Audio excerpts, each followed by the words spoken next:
পৃথিবীর মুসলমান নয়, শুধুমাত্র ভারতবর্ষের সমস্ত মুসলমান যদি একসাথে একদিন তাহাজ্জুদ পড়ে আল্লাহকে বলে, আল্লাহ বাবরি মসজিদ আমাদের লাগবে, ওটা আমাদের মসজিদ, আল্লাহ এই মসজিদ লাগবে, আমি আশাবাদী আল্লাহ পরের দিন ঘুরিয়ে দেবে ইনশাল্লাহ। না, কথা মনে বলতে পারছি না। মুহাম্মদ সাল্লাল্লাহু আলাইহি ওয়াসাল্লাম বলছেন, জীবনে যিনি একটা মিথ্যা কথা বলেন, আমাদেরকে সাহায্য করতে কে চাইছেন? আল্লাহ। আল্লাহ নিজে বলছেন, আমি তোমাকে, তুমি যা চাইবে আমি তোমাকে দেওয়ার জন্য প্রস্তুতি নিয়েছি, তুমি বলো। তাহলে আমাদের বলার লোকটাই নাই, ঠিক কিনা? জুমার দিনে যত লোক হয়, ফজরে কি তত লোক হয় মসজিদে? পরে 10 ভাগের 1 ভাগ হয় কিনা সন্দেহ। তাহলে যে লোক ফজরের সালাত আদায় করে না, তার সামনে আমি তাহাজ্জুদের বক্তৃতা করছি। অন্ধের হাতে চশমা বিক্রির মতো না? সবাই তো অন্ধ, কে চশমা কিনবে গো? আশ্চর্য দুনিয়া। তো পৃথিবীর যে কোনো সমস্যার সমাধান হচ্ছে সালাত। দলিল, রাসূল সাল্লাল্লাহু আলাইহি ওয়াসাল্লাম যখন বিপদে পড়তেন, তিনি দাঁড়িয়ে যেতেন সালাতে। তিনি বলতেন, সালাত আমার অন্তরকে শান্ত করে। কি করে? 1 মিনিট। রাসূল সাল্লাল্লাহু আলাইহি ওয়াসাল্লাম এবং যায়েদ বিন হারেসা রাদিয়াল্লাহু তাআলা আনহু দুজনে গিয়েছিলেন ওই সে তায়েফের ময়দানে। তায়েফবাসী 3 ভাই, তারা 3 এলাকার মেম্বার ছিল। কথার কথা বোঝানোর জন্য 3 এলাকার প্রধান ছিল। 3 এলাকার প্রধানের কাছে দাওয়াত দিল, তারা দাওয়াত গ্রহণ করলো না। তখন ইয়াং ছেলেদেরকে লেলিয়ে দেওয়া হলো মুহাম্মদ সাল্লাল্লাহু আলাইহি ওয়াসাল্লামের পেছনে। যায়েদ বিন হারেসা রাদিয়াল্লাহু তাআলা আনহু বলছেন, মুহাম্মদ সাল্লাল্লাহু আলাইহি ওয়াসাল্লামকে তারা মারতে প্রায় 10 থেকে 12 মাইল রাস্তায় এসেছিল, বা 5-6 মাইল রাস্তা এসেছিল। বলেন তো, একটা মানুষের উপরে রাগ করে তাকে মারতে মানুষ 10-12 মাইল রাস্তা আসতে পারে? কত রাগ থাকতে পারে? তো তিনাকে এমন বার মেরেছিল মুহাম্মদ সাল্লাল্লাহু আলাইহি ওয়াসাল্লামকে, গোটা দেহ দিয়ে রক্ত ঝরছিল, পায়ের জুতোটা রক্তের সাথে লেগে গিয়েছিল। পায়ের জুতোটা যখন রক্তের সাথে লেগে গিয়েছে, একটা বাগান, সেই বাগানে এসে বিশ্রাম নেওয়ার অবস্থায় তিনি সালাতে দাঁড়িয়ে পড়লেন। সালাতে দাঁড়িয়ে পড়লে আল্লাহর কাছে দোয়া করছেন, আল্লাহ তায়েফবাসীকে তুমি হিদায়াত দান করো। এটা কি চারটি খালি ব্যাপার? বুঝতে পারেন না বোধহয়? যারা তাকে মেরে রক্তাক্ত করে তাড়িয়ে দিয়েছে, তাদের জন্য কি করছেন তিনি? দোয়া করছেন, বদদোয়া নয়। সঙ্গে সঙ্গে তিনি দোয়া করছেন। এমন অবস্থায় মালাকুল জিবাল চলে গেছে, পাহাড়ের ফেরেশতা মালাকুল জিবাল চলে গেছে, আর মেন যে ফেরেশতা জিবরাইল আলাইহিস সালাম দুজনে এসেছে। এসে বলছে, মুহাম্মদ সাল্লাল্লাহু আলাইহি ওয়াসাল্লাম আমাদের সালাম নেবেন। জি, এটাকে দেখেন, আজকে কাকে নিয়ে এসেছি?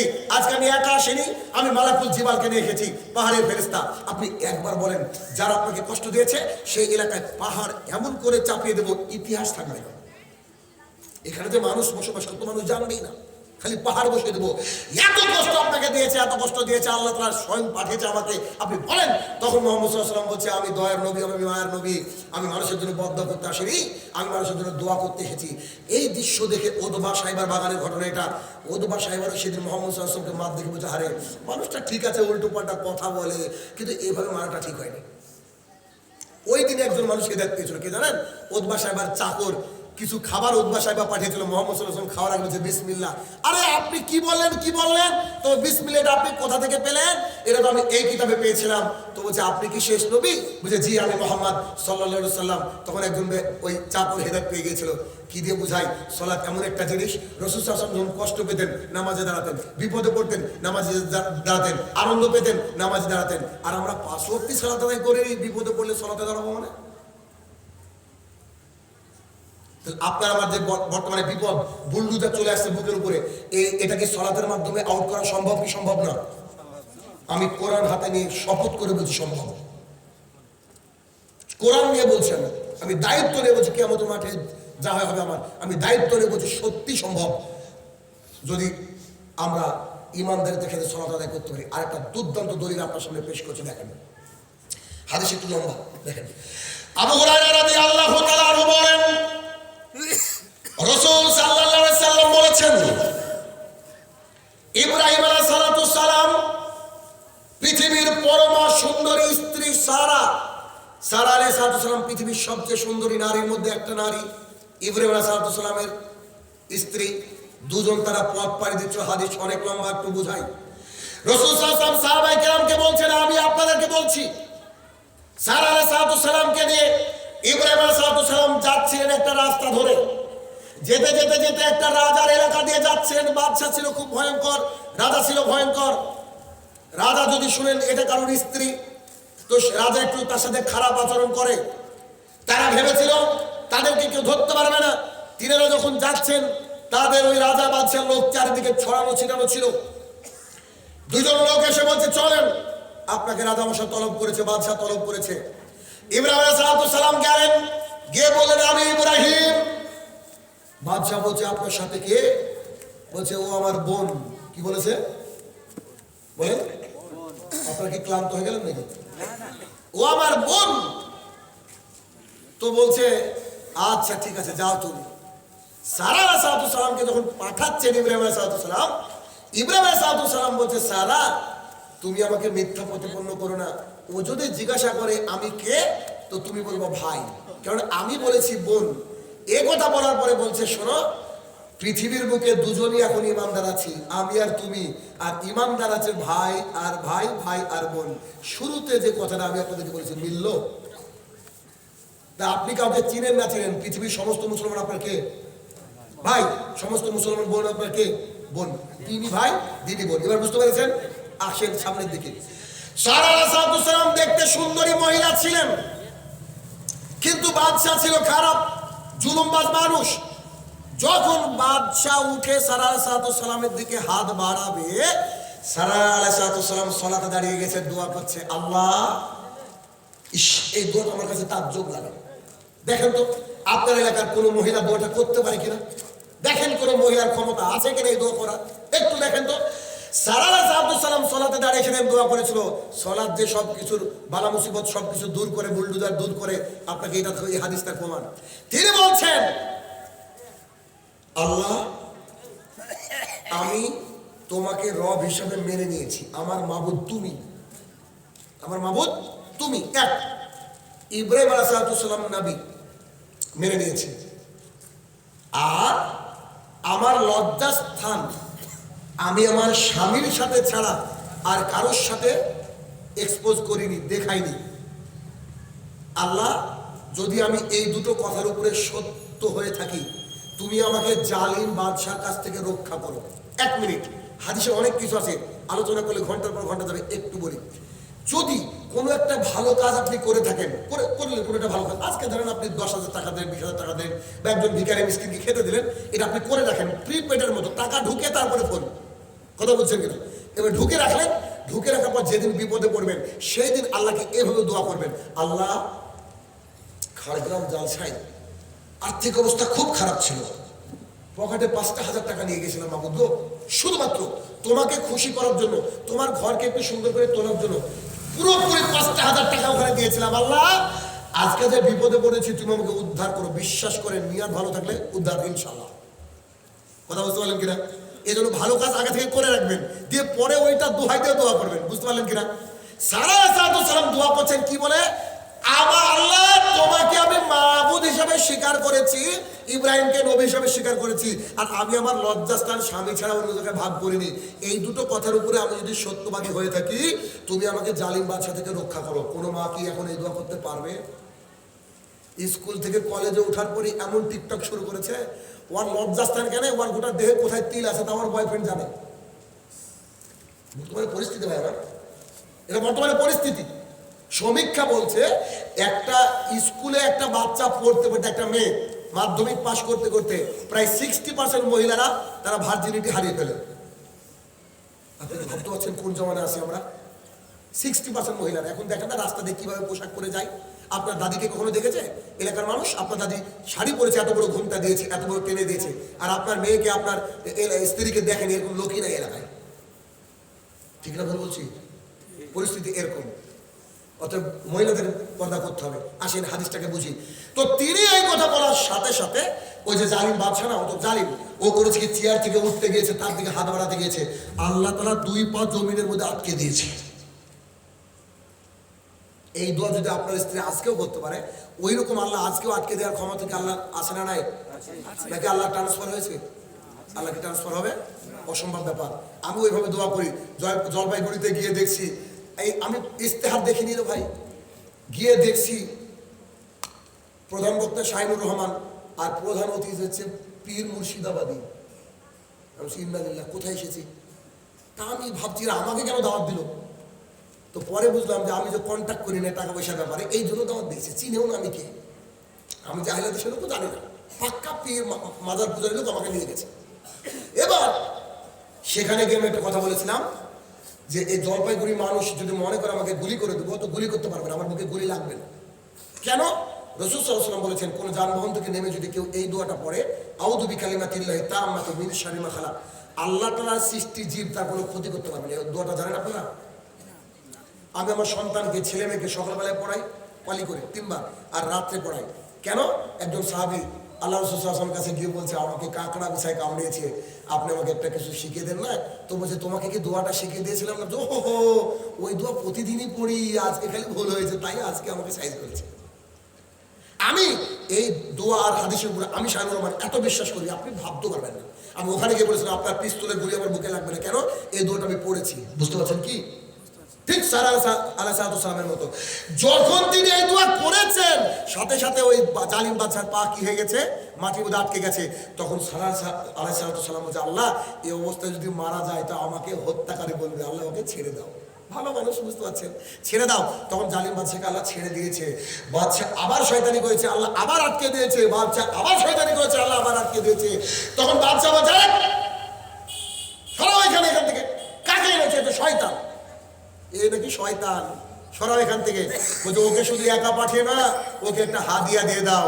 হাদিয়ার নামটা কি ছিল জানেন? উপহারের নামটা হাজেরা, যার কোল থেকে 2জন নবী জন্ম নিয়েছিল। বুঝেননি?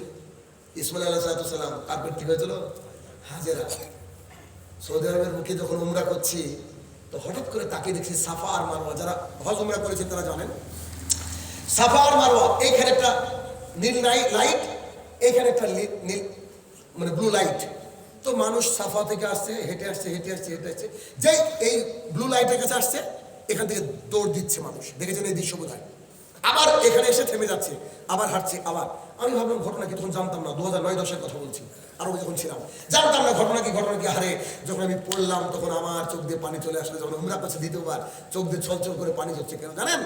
ওই যে 2টো লাইটের ব্যবস্থা করা হয়েছে, ওইখানে ওই যে ইসমাইল আলাইহিস সালাম, একটু বলি, ইব্রাহিম আলাইহিস সালাম, তার স্ত্রী হাজেরা আর তার সন্তান, কলিজার টুকরা সন্তান ইব্রাহিম আলাইহিস সালামকে ওই জমিতে রেখে গেছিল, যে জমিতে কোনো আবাদ ছিল না, গাছপালা ছিল না, পানিও ছিল না। কাটা কবুতরের মতো ছটফট করছিল আর বলছিল, তুমি আমাদেরকে রেখে যাচ্ছ, না পানি আছে না খাবার আছে, আমার এই সন্তান নিয়ে আমি মারা যাব, তোমাকে কি আল্লাহ বলেছে? তখন ইব্রাহিম আলাইহিস সালাম বলেছে, জি আমাকে আল্লাহ বলেছে। তখন তিনি আল্লাহর কাছে দোয়া করেছিলেন। এই আল্লাহর কাছে যখন দোয়া করেছিলেন, পানি ফুরিয়ে গেল হাজেরার।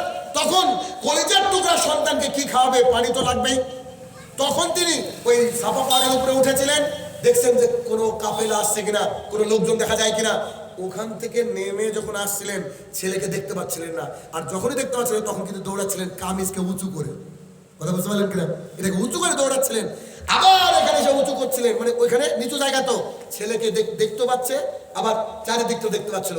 তখন আমি বুঝতে পারলাম যে আল্লাহ তাআলা এই জন্য সিস্টেমটা ওখানে এরকম রেখেছে। মানে হাজেরা ওখানে দৌড়েছিল, দিয়ে হঠাৎ করে যখন সাফা থেকে মারওয়ার পাহাড়ের উপরে উঠেছে, দেখছে জিবরাইল আলাইহিস সালাম একটা ফেরেশতা পা দিয়ে আঘাত করেছে, আর ওখান থেকে পানি বেরোতে শুরু করেছে।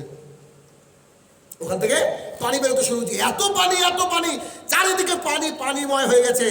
এমতো অবস্থায় হাজেরা দেখছে, আরে বন্যা হয়ে যাবে তো, সুবহানাল্লাহ, পানি ছিল না, বন্যা হয়ে যাবে তো। এই জন্য হাজেরা বলেছিল জাম জাম, জমজম মানে আরবি শব্দ, জমজম মানে স্টপ, থামো। জমজম পানির নাম নয়, জমজম মানে জম থামো। এটার পর থেকে নাম হয়ে গেছে জমজম। কথা বুঝতে পেরেছেন? এই হাজেরা যে হাজেরাকে উপহার পেয়েছিল কোথা থেকে? ওই জালিম বাদশার কাছ থেকে। বুঝাতে পারলাম কি? তাই সারা আলাইহিস সালাম সালাতের মধ্যে দোয়া করেছিলেন, আল্লাহ দোয়া শুনেছিল কি শুনেনি? রাসূলুল্লাহ সাল্লাল্লাহু আলাইহি ওয়াসাল্লাম প্রায় 17 মাস হলো মক্কা থেকে মদিনাতে এসেছেন। খুব মনটা খারাপ, খালি নামাজের মধ্যে মুখটা উঁচু করে। ও মনের অবস্থা জানে কি? আল্লাহ তাআলা।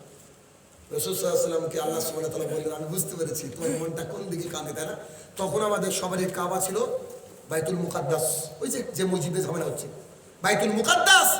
আল্লাহ তাআলা কোনো এক আসর বা এরকম কোনো সরাতে আল্লাহ তাআলা মুহাম্মদ সাল্লাল্লাহু আলাইহি ওয়াসাল্লামকে বললেন, তোমার কাবাকে তুমি ঘুরিয়ে নাও কোন দিকে? মক্কার দিকে। একজন ব্যক্তি সালাতকে শেষ করে রাস্তা দিয়ে যাচ্ছিল। একই এলাকায় তো 5টা মসজিদ থাকে, কি থাকে না? একই সাথে কি নামাজ হয়? হয় না। তো তিনি যখন মসজিদের বাইরে যাচ্ছিল, যাওয়ার সময় বলেছিল, আল্লাহর কসম করে বলছি, আমি আবুল কাসেমের পেছনে সালাত আদায় করেছি। আবুল কাসেম মানে মুহাম্মদ সাল্লাল্লাহু আলাইহি ওয়াসাল্লাম। আমি মুহাম্মদ সাল্লাল্লাহু আলাইহি ওয়াসাল্লামের পেছনে সালাত আদায় করেছি। তিনার কাবা হয়ে গেছে, আমাদের সবারই কাবা হয়ে গেছে। কোন কাবা? মক্কার কাবা। তো তারা আসরের মধ্যে রুকু অবস্থায় ছিল, তারা সেদিন কাবাকে ঘুরিয়ে নিয়েছিল। এই মসজিদটার নাম যে মসজিদে কেবলা তেইন, বিপরীত। জানেন, দেখবেন এখনো আছে, দুটো ই করা আছে যে এইদিকে এক সময় সালাত হতো, এখন এইদিকে হয়। এই যে তাহলে সালাত এমন একটা গুরুত্বপূর্ণ জিনিস যে সালাতের মাধ্যমে আপনি আপনার সোসাইটিকে, আপনি আপনার সমাজকে পরিবর্তন করতে পারেন। কেন? এসআইআর যেমন কানেক্টেড বাবা 2002 সালের ভোটার লিস্ট, তেমন আল্লাহর সাথে কানেক্টেড হওয়ার সবচেয়ে বড় মাধ্যম হচ্ছে সালাত। দলিল আবু হুরায়রা রাদিয়াল্লাহু তাআলা আনহু বলেন, রাসূল সাল্লাল্লাহু আলাইহি ওয়াসাল্লাম বলেছেন, মানুষ যখন সেজদায় চলে যায় তখন আল্লাহর সবচেয়ে নিকটবর্তী হয়ে যায়, আর ওইখানে গিয়ে মানুষ যা দোয়া করে আল্লাহ তাকে তাই দিবেন ইনশাআল্লাহ। তাহলে বাবরি মসজিদ কি ঘুরবে না? কিন্তু সালাত দরকার, তাই না? 2 নম্বর, মুসলমান সমাজ পিছিয়ে আছে সালাতে বারাকা নেই। সৌদি আরবের বুকে বিশ্বাস করেন, সৌদি আরবের বুকে কি পরিস্থিতি জানেন? এখনো যদি কেউ আপনার সন্তান এলাকার মানুষ থেকে থাকে, ওকে জিজ্ঞাসা করবেন, আজান হয়ে গেলে সমস্ত কাজ বন্ধ হয়ে যায়। আমি যখন ছিলাম 2009 থেকে 2012 সাল পর্যন্ত একটা কলকারখানা কিচ্ছু চলে না, সব স্টপ। তো ভাবেন না যে সব জায়গায় হবে। আবু জেহেল তো আর তাল সুরের লোক না। আবু জেহেলের বাড়ি তো সৌদি আরবে নাকি? আবু জেহেলের বাড়ি কোথায়? কোথায় জানেন? উমরা করতে গিয়েছি, আমার সাথে বেশ কিছু বন্ধু গিয়েছে, আরো গেছে। তখন রিয়াদে থাকতাম। তো গিয়েছি, এক কাশ্মীরি আমাকে বলছে, শাহিন ভাই তুমি ইধার থোড়া ঠেরো, আমি আর আও টয়লেট সে যাও। তো বাথরুমে গিয়েছে। তো বাথরুম কতক্ষণ সময় লাগে ভাই? অনেকক্ষণ ধরে বাথরুমে। ও বেরিয়ে এসেছে, আমি বললাম যে ইতনা দের লাগা দিয়ে ভাই। তো আমাকে বলছে, ভাই আপনি পাতা ঘর কিসকা হ্যাঁ? একটু বলি, এটা হচ্ছে কাবা। এই বরাবর যে ইটগুলা রাখা আছে না, এইখানে মোহাম্মদ সাল্লাল্লাহু আলাইহি ওয়াসাল্লামের জন্ম হয়েছে, মানে ওটা এখন লাইব্রেরি। আর এই যে প্যান্ডেলটা করা আছে মহিলাদের বোধহয়, এইরকম জায়গা হচ্ছে আবু জেহেলের বাড়ি। বুঝলেন? আবু জেহেলের বাড়ি। আবু জেহেলের বাড়িটাকে সৌদি সরকার বাথরুম করে দিয়েছে, হাম্মাম, আরবিতে হাম্মাম বলে বাথরুম। তো ও আমাকে বলছে যে আমি যখন বাথরুমে বসেছিলাম আবু জেহেলের কথা মনে করছিল। তো ভাবলাম যে বাড়ি যখন আবু জেহেলের একটু বেশি বাথরুম করি। আমাদের তো আশ্চর্য পাবলিক রে, মানে যারা যারা যায় দেখে তো, মানে রাগ একটা আসে না ভেতরে, হেতু কিছু তো করতে পারে। আবু জেহেল তো নাই, কি করবে? তাহলে বাথরুমে করি না, বাথরুম চাপানো যাই ভেতরে, এরকম একটা ব্যাপার। তো একটা এটা আবেগ আর কি, এটা তো শরীরের ব্যাপার না, এটা আবেগ। তো কি এই কাবা চত্বরে দাঁড়িয়ে রাসূল সাল্লাল্লাহু আলাইহি ওয়াসাল্লাম দোয়া করেছিলেন সালাতের মাধ্যমে, দোয়া কবুল হয়েছিল। আমাদেরকেও আজকে যদি আমাদের সমাজকে সঠিক পথে পরিচালনা করতে চান, 1 নম্বর পয়েন্ট আমি বলেছি যে আপনাকে এইটাকে আপনি মেন ধরে নিতে পারেন যে কি, সালাতকে যদি শুদ্ধিকরণ করতে পারেন, বিশ্বাস করে আল্লাহর কসম করে বলছি, আবার আল্লাহ সুবহানাহু ওয়া তাআলা দায়িত্ব আমাদের হাতে দিবেন।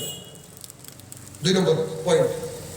পয়েন্ট নাম্বার 3, সন্তানকে যে শিক্ষা দিচ্ছেন ওই শিক্ষার মধ্যে আপনি কোরআনটা রাখেন। 1 মিনিট দেখবেন, যদি আপনার এলাকায় দেখেন, আমার মনে হয় এটা পাবেন, এখন বর্তমান সময়ে বেশিরভাগ সন্তান তার পিতা মাতাকে খেতে দেয় না, ঠিক কিনা? বেশিরভাগ সন্তান তার পিতা মাতাকে দেখে না বড় হয়ে, কি গো, ঠিক কিনা? কিন্তু আপনি এখন সন্তানকে ক্রেডিট কার্ড বানিয়েছেন, লাখ লাখ টাকা ইনকাম করে আপনাকে দেয় না। কিন্তু কোনো মাদ্রাসায় পড়া দিন শিক্ষার ছেলে তার পিতা মাতাকে দেখে না, এমন দৃশ্য আছে? যদিও থাকে তাহলে ওই ইবলিস, বুঝেননি? ছেলেকে কি করেন? শিক্ষা দেন। কি শিক্ষা? কোরআন শিক্ষা দেন। কারণ সৌদি আরবের বুকে যত শিক্ষা চালু আছে প্রত্যেকটা শিক্ষার সাথে জড়িয়ে আছে কোরআন। আপনাকে একটু বলি আমি, এটা যদি বুঝবেন, এই যে বইটা আমার হাতে, সোনামণি স্পোকেন ইংলিশ। আমি ইংরেজিতে স্পোকেনের ব্যাচ পড়াই, মানে ইংরেজিতে কথা বলা। রিসেন্ট কয়েকটা ব্যাচ শেষ করেছি আমি, আবার এপ্রিলে শুরু হবে। এই দিনাজপুরেরও মালদার অনেক স্টুডেন্ট আমার কাছে পড়ে, শুধু এখানকার না, ইতালি থেকে পড়ে, সৌদি আরব থেকে পড়ে, কাতার থেকে পড়ে, গ্রিস থেকে পড়ে, পৃথিবীর বিভিন্ন দেশ থেকে পড়ে। তো আমার টার্গেট হচ্ছে, আমি যখন ইংরেজি শেখাই তখন 50টা ক্লাস করে 3 মাস সময় লাগে, ধরুন একটা ব্যাচ। ইনশাআল্লাহুল আজিজ যারা পড়েছে আমার কাছে তারা জানে যে 50টা ক্লাস করতে গেলে অটোমেটিকলি 40টা হাদিস মুখস্থ হয়ে যায়। বুঝলেন কিনা? পড়াচ্ছি কি বলেন তো, ইংরেজি। হিন্দুও পড়ে, মুসলমানও পড়ে, খ্রিস্টান কেউ পড়ে কিনা বলতে পারবো না। তো আমার কাছ থেকে বিভিন্ন দেশের ছেলেমেয়েরা পড়ে, আমি তাদেরকে কি করাই, ইংরেজি শেখাচ্ছি, কিন্তু ওর মধ্যে ইসলামের যে বুনিয়াদী বিষয় এগুলো আমি শেখানোর চেষ্টা করি। স্পোকেন 2 ব্যাচ শেষ করলাম, সামনে 3 চালু হবে এপ্রিলে। এই স্পোকেন মানে আপনার সোনামণি 2, এটা যে বাচ্চাদের 7 বছর থেকে 14 বছর পর্যন্ত। কেন বলছি কথা একটু বুঝবেন, ভালো করে বুঝবেন। যখন আমি একটা চ্যাপ্টার করাচ্ছি মম অ্যান্ড সান, ছেলে আর মায়ের কথোপকথন, এটা আমার কায়দা দেখেন, আমার সিস্টেমটা দেখেন। আমি বইটা লিখেছি এভাবে, পড়াই ওইভাবে। ইউটিউবে প্রচুর ফ্রি ক্লাস আছে, দেখবেন 700-800 ছেলে মেয়েকে একসাথে পড়াচ্ছি। ওয়েস্ট বেঙ্গল পুলিশ কলকাতা বলি, ওর মধ্যে আমি মানে ইসলাম শেখাই, কিচ্ছু করার নেই ভাই, আমি এরকম শিক্ষক। এবার দেখেন তো, আমি যখন বলছি একটা মা তার সন্তানকে ডাকছে ভোরবেলায়, প্লিজ বেটা প্লিজ ওয়েক আপ, তখন ছেলে উঠতে চাইছে না, স্বাভাবিক। ছেলে কোন রকম উঠেছে, তো মা বলছে it's time to Fajr, you have to go to the toilet and do ablution. বেটারা নামাজের সময়, ফজর নামাজের সময় তুমি যাও টয়লেটে, ফ্রেশ হয়ে অজু করে চলে আসো। এবার সন্তান যারা আছে, আপনার মালদার আছে, দিনাজপুর আছে, বিভিন্ন জায়গা আছে, এই বাংলাদেশের আছে। এবার আমি সবাইকে বলছি ছেলেদের বয়স কত, 7 থেকে 14। এবার আমি বলছি তোমরা কে কে ফজরের নামাজে যাও? শুধু একটা ছেলে হাত তুলেছে, বাচ্চাদের কাছে কথা বলছি, একটা ছেলে হাত তুলেছে। আমি খুব ডিসঅ্যাপয়েন্টেড হয়ে গেলাম, হতাশা আমাকে ছেড়ে নিল। আমি তখন বললাম যে আজকের ভিডিওটা রেকর্ড থাকে, যেহেতু আজকের ভিডিওটা রাত্রেবেলায় আবার তোমাদের আব্বু আম্মুকে দেখাবো, উভয়কে একসাথে নিয়ে দেখাবো। তখন আমি তাদেরকে নসিহত করলাম সালাতের জন্য। ইউ ক্যান বিলিভ দ্যাট, যখন আমি ক্লাস শেষ করলাম, মানে সব ক্লাস শেষ ফাইনাল, তখন আমি দেখলাম 80% ছেলেরা ওর বাবার সাথে ফজরে মসজিদে যাওয়া ধরেছে। আলহামদুলিল্লাহ, 80% ছেলেরা, 80% ছেলেরা তার বাবার সাথে ফজরে যাওয়া শুরু করেছে। আর মেয়েগুলা তার মার সাথে বাড়িতে সালাত আদায় করা শুরু করেছে, অথচ আমি তাকে শেখাচ্ছি ইংরেজি। বুঝতে পেরেছেন? তার মানে আপনাকে এমন প্রতিষ্ঠানে সন্তানকে দিতে হবে, যেই প্রতিষ্ঠানে আপনার মানে ইংরেজির পাশাপাশি, বাংলার পাশাপাশি, অঙ্কের পাশাপাশি যে শিক্ষক পড়াবে ওর মধ্যে যেন তাওহীদের বিষয়টা ক্লিয়ার থাকে। আপনার ছেলে জীবনে যেন এই বাক্য উচ্চারণ মুখে না করে যে ভারত ভাগ্য বিধাতা। বুঝলেন কথা? আমাদের ভাগ্য থাকে আল্লাহ সুবহানাহু ওয়া তাআলা। ছেলেকে যদি পুড়িয়ে মেরে ফেলা হয়, ছেলে যেন শিরকের কাছে মাথা না নুয়ায়। আপনাকে এখন থেকে এটাকে করতে হবে। এডুকেশন না জানলে গোটা পৃথিবী শেষ। ডক্টর জাকির নাইকের উপরে নানা পাবন, নানা কিছু তাকে ঠেকাতে পেরেছে, তার দিন পূজা ঠেকাতে পেরেছে। মিলিয়ন মিলিয়ন মানুষ তার পিস টিভি থেকে উপকার লাভ করেছে, করেনি? Doctor Bilal Philips, doctor Sheikh Yasir Qadhi, আমেরিকার একজন মানুষ। আমি আমার স্টুডেন্টদেরকে বলি যে আমার কাছে পড়ো তোমরা, যারা পড়ছো তারা যেমন ইংরেজি বলে, তেমন বাংলাও বলে, তেমন হিন্দু বলে। ভাই দুনিয়াটা এমনভাবে চলতে হবে যে আপনি যখন যাবেন বলেন তো আমাকে দেখলে কেউ বলবে আমি ইংরেজি শিক্ষক? আমার এতগুলো হিন্দু ছেলেরা মেয়েরা ফ্যান আছে, আপনি কল্পনাও করতে পারবেন না। যে তাদের কাছে গিয়ে যদি বলেন যে তোমাদের স্যারের একটা কিডনি খারাপ হয়েছে দিবা, তো তারা সবাই রাজি, আমাকে এত ভালোবাসে। অথচ আমি এটা দিয়ে পড়াই, আমি হাদিস দিয়েই পড়াই। হিন্দু অনেক স্টুডেন্ট আছে যারা হাদিস বলতে পারে আমার কাছে পড়াবো। ভাই ইকরা নাজিল হয়েছিল প্রথম শব্দ না, আর সেই ইকরার জাতি আজকে পিছিয়ে, অন্য জাতি আপডেট। আপনাকে যেমন কম্পিউটার জানতে হবে, চ্যাট জিপিটি জানতে হবে, আপনাকে ডিপসিক জানতে হবে, আপনাকে ক্যানভা জানতে হবে, আপনাকে সব কিছু জানতে হবে, সেই সাথে সাথে আপনার তাওহীদকে ক্লিয়ার থাকতে হবে। কারণ যতক্ষণ আপনি শিক্ষা সঠিকভাবে আপনার জীবনে অ্যাপ্লাই করবেন, ততক্ষণ আপনার জাতি পরিবর্তন হবে না। এই জন্য আমি জানি না এলাকায় মাদ্রাসা আছে কিনা, যদি মাদ্রাসা থাকে এই মাদ্রাসাকে আপগ্রেড করতে হবে, মাদ্রাসায় কম্পিউটার ঢোকাতে হবে, মাদ্রাসায় ভালো ইংরেজি শিক্ষক রাখতে হবে, একেবারে সরাসরি মদিনা থেকে বা এরকম যদি ভালো পাওয়া যায় ভালো মানের শিক্ষক রাখতে হবে। একটা ছেলে চোস্ত হবে, সব বিষয়ে কম্পিউটারে পারদর্শী হবে, সমস্ত ভাষায় পারদর্শী হবে, তার সামনে যেন কোনো বিদ্যা না টিকতে পারে এরকম ভাবে তাকে মানুষ করার চেষ্টা করতে হবে। আর যাতে করে সে কোনো অফিসে গিয়ে ফর্ম ফিল আপ না করতে পারে বা কারোর একটা ঝাড়িতে পড়ে গিয়েছে এমন যেন না হয়। এরকম করে আমাদের জাতিকে যদি নিয়ে যেতে পারেন, আমাদের সমাজ পরিবর্তন হবে, নইলে সমাজ পরিবর্তন হবে না। মুসলমান এই জন্য পিছিয়ে আছে। শুরুতে আপনাকে যে বাক্য বলেছিলাম একটু মিলান তো, দেখেন তো যে আপনার এলাকায় কজন শিক্ষিত মানুষ, দাড়িওয়ালা মানুষ এলাকার ভিডিও দেখান, একটা পাবেন না। কজন বড় অফিসার পাবেন? পাবেন না। আমি এমন একটা এলাকা থেকে এসেছি, আমার এলাকায় 2012 সালের পূর্বে মানুষ জানতোই না যে আমিন জোরে বলতে হয়।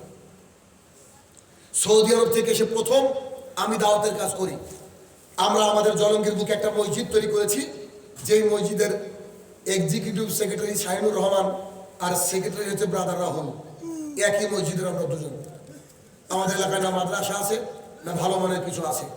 আমরা যে 5 জন আমাদের ইসলামিক সোশ্যাল রিফর্মার্স অ্যাসোসিয়েশন পরিচালনা করি, 5 জন আমরা হচ্ছে হাইলি এডুকেটেড। আমাদের লাইব্রেরিতে, মানে আইএমসি নাম শুনেছেন নিশ্চয়ই, রাহুলের লাইব্রেরি হিসাবে, এখানে হিন্দু ধর্মগ্রন্থে আছে 7 থেকে 8 লাখ টাকা। বাইবেলই আছে 40-42 প্রকারের। একটা বাইবেল আনা হয়েছে প্রায় 43,000 না 41,000 টাকা খরচ করে। আর ইসলাম ধর্মের কিতাবের কথা গিয়ে একবার দেখে আসবেন।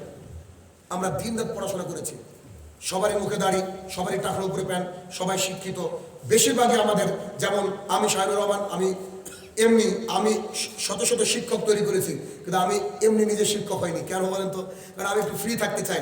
অনলাইনের মাধ্যমে আমার যা হয় তাতে 2-10 জন শিক্ষকের বেতন আমার 2-1টা ব্যাচ থেকে হয়ে যায়। বুঝতে পারেননি? কজন শিক্ষক পড়াবো? আমার তো একটা ব্যাচেই ছাত্র প্রচুর থাকে, আলহামদুলিল্লাহ। আপনাদেরকে বলি, আমি শাহিনুর রহমান, আমি ইংরেজি স্যার, ইংরেজি পড়ে কম্পিটিটিভ এক্সাম পড়ে বিসিএস WBCS অফিসার তৈরি করেছে আমি। দ্বিতীয় ব্রাদার রাহুল ওই ইতিহাস নিয়ে পড়াশোনা করেছে। গোটা বিশ্বের একটা অন্যতম নিয়ামত, ওকে ধরতে পারেন যে বাহাসে আমার মনে হয় না, ওকে মাঝে মাঝে বলি যে তোর সাথে শয়তানও পারবে না। বুঝলেন? ছোট তো ওকে লেদে করে আর কি, তোর সাথে শয়তানও টিকবে না।